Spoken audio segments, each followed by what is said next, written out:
Good afternoon, good Erev Shabbos, and welcome to BJC Mitzvah Day using the Sefer Hachinuch. Mitzvah number 97, part 3, a mitzvah that keeps us on its way. The mitzvah to arrange the Lechem Hapanim and the Levonah. And we're in the middle of the explanation over here. The Chinuch explains that the above is true even though the Torah might be understood to indicate otherwise. Well, we're talking about how Hashem does all the mitzvahs for our sake, not for his sake. The preceding applies even to the Levonah that accompanies the Lechem Hapanim, about which it is written, a fire offering for Hashem. Right? So this is a fire offering for Hashem. And the commentators, including Rashi, said that the Levonah is described as such because no part of the Lechem Hapanim is offered up before the Most High, except the Levonah that is burned on the altar each Shabbos when the Lechem Hapanim is removed from the table. By explaining the Levonah is for Hashem because it is burned on the altar, the commentators seem to imply that offerings burned on the altar are for God's benefit. However, this is not so. In fact, their intent was not, heaven forbid, that there is any distinction at all between the Levonah and the Lechem Hapanim with respect to the one above. Rather, in the matter of obeying the commandment of the Almighty, the Lechem Hapanim and the Levonah are the same.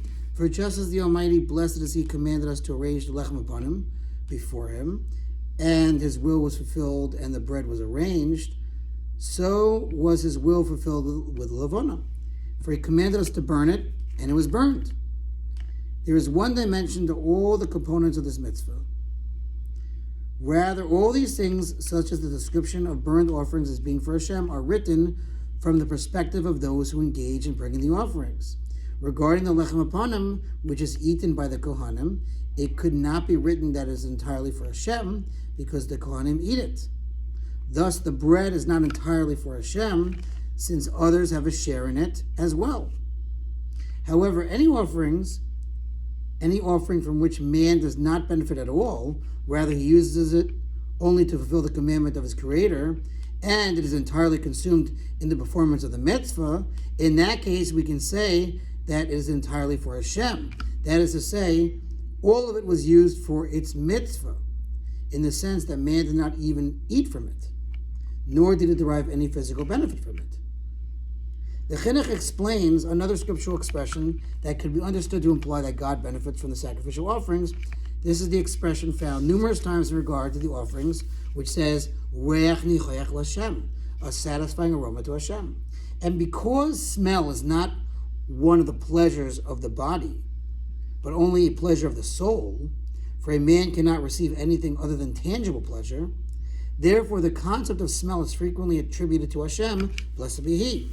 Even though Hashem, blessed be He, and blessed is His name, due to His exalted stature and greatness, is not subject to these matters at all, because He is neither a body nor a force that manifests itself within a body, as is known to any intelligent person.